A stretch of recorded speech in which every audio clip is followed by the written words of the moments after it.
Welcome to the Exodus Companies podcast. My name is Jared. I'm the CEO and founder of the Exodus Companies. This is a movement from culture to build community. I was thinking of a short podcast topic that I wasn't really sure how to present to you guys, but I think that it's one that is important for us to at least discuss on the surface level. Maybe later on down the road, we can dive in deeper and really try to analyze what's going on in our society. But I've seen a trend, especially since I would say the 2016 era. And if you remember the 2016 era, you probably already know where I'm headed with this. Maybe you don't know where I'm headed with this, but we tend to make people that are quote unquote leaders are gods. And I don't think many of you are going to fight me on that. But maybe by the end of this podcast, if you're still pushing back on me and you're saying, oh, I don't ever raise anybody up to that level in my own life, maybe we need to do a little bit more soul searching. Maybe we need to analyze a little bit more about how we interact and how we view the quote unquote leaders around us. You see, I saw when Trump was running his election and there were a bunch of other candidates, I saw that little spark start to go off. And this is not a podcast bashing Trump. I'm not talking bad about Trump. I'm just saying I'm analyzing something in recent history where more than ever, a very popular figure has been idolized by so many people, even when we are all aware that every single one of us is faulted. We all have flaws. We all have mistakes that we make constantly. We all have different areas that we struggle with. And I'm always cautious about looking at somebody who's a quote unquote leader and giving them, I guess, too much credit, too much worth because of their position, almost to the point where we look at somebody as if they are faultless. And that's just one example. That's just one person in the sphere of politics. And politics, I would say, probably is the most prominent area where we will see this happen with different people in our circles. And it's especially frustrating to me from the Christian standpoint because I see a lot of people worshiping people when that goes directly against what our faith would call us to do. And I know a lot of you that listen to the podcast aren't Christians, so that might not apply to you. But even if that's the case, and even if you are not, I still want to caution us against worshiping men who walk the earth as if they are the ones that could solve the problems. And let's just boil this down from a practical standpoint. When we put so much weight on other people and other actions that they could take, we remove the power from us. And I just want you to think about that for a second.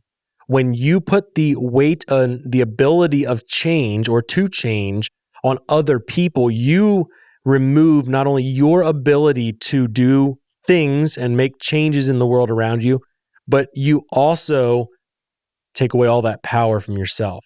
You outsource it. You say that the personal responsibility doesn't fall on you.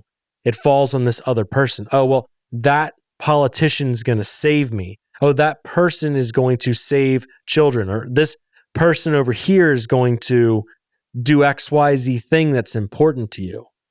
And this isn't just limited to one area or one topic of our world.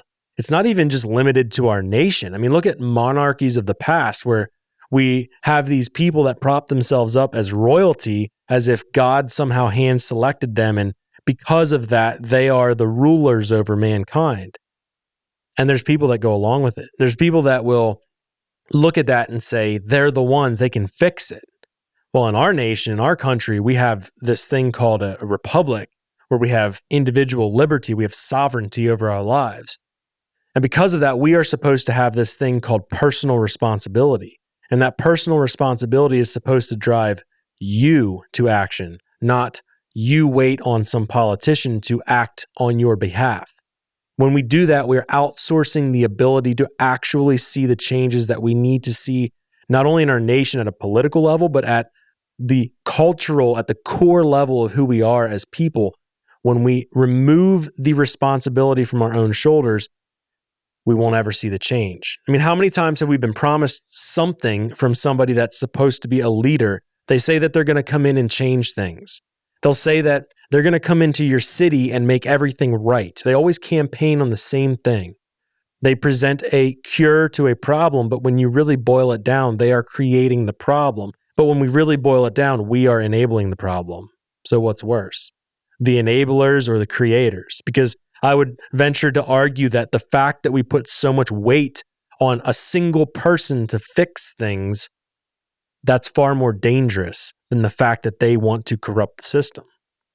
And I'm waiting over here patiently, and I know a lot of people are too, for our culture to wake up and say, oh man, I can actually do something about this. I can actually have a tangible impact on the world around me. I can actually impact the people around me. I can live a life of example, and because I lived a life of example, other people will live a life of example, which will then encourage other people to live a life of example. And so now, instead of us looking and saying, oh, okay, this politician is going to be the one that saves us, only they can save us. Now we're going to say, no, I'm going to do the work.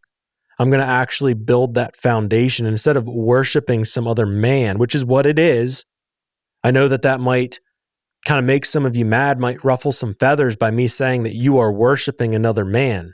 You're idolizing another man or woman in some position because you feel like they can solve the problem. That's exactly what that is. It's no different than if we idolize material possessions or status or worth or value in other things. We should be cautious against doing that no matter what it is. But there's an especially vile aspect to this when we have people coming out and saying, I can solve your problems on one hand, and they just completely continue to pillage us on the other. And you enable it, and I enable it when we do not pursue that personal responsibility that we are supposed to be pursuing.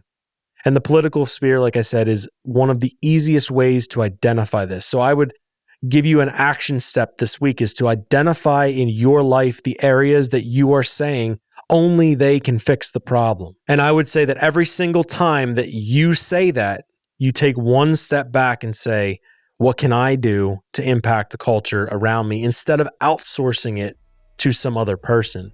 And when you see somebody come up on stage and say, I'm the one that can solve the problems, I would say that warrants a pause. We should check our ego. We should check their ego.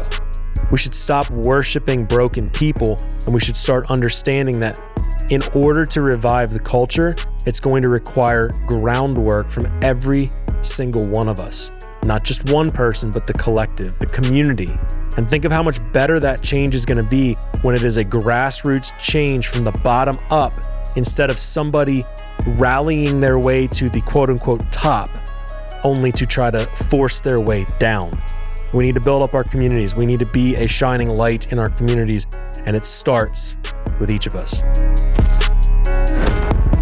Thank you for listening to the Exodus Companies podcast. This is a movement from a broken culture to build a new, rejuvenated community. If you want to support our growing team, the first thing that you can do is pay it forward. It costs you nothing, and it ensures that our podcast is reaching those who need to hear the message the most. Share each episode, post on your socials, and always be sure to tag us. Another way that you can help support the podcast and help it to grow is to suggest topics on our YouTube channel comment section. If you didn't know, we post videos weekly on our YouTube along with the audio episodes that you're listening to now. Swing over there, hit subscribe, and make sure to leave us a comment. Lastly, shop any of our brands and consider purchasing some of our products. We don't beg you to do this, but it is necessary to sell our products to support our mission here at the Exodus Companies. We can't do this for free, so it does require our followers to support us through our products. If you feel called to do so, the amazing part is you are supporting U.S. manufacturing and U.S. employees. Your investment into us supports families here in the United States and helps us to continue to do what we are doing here at the Exodus Companies. Thank you for your continued support. There's much work to be done in the culture. We'll see you all in the next episode.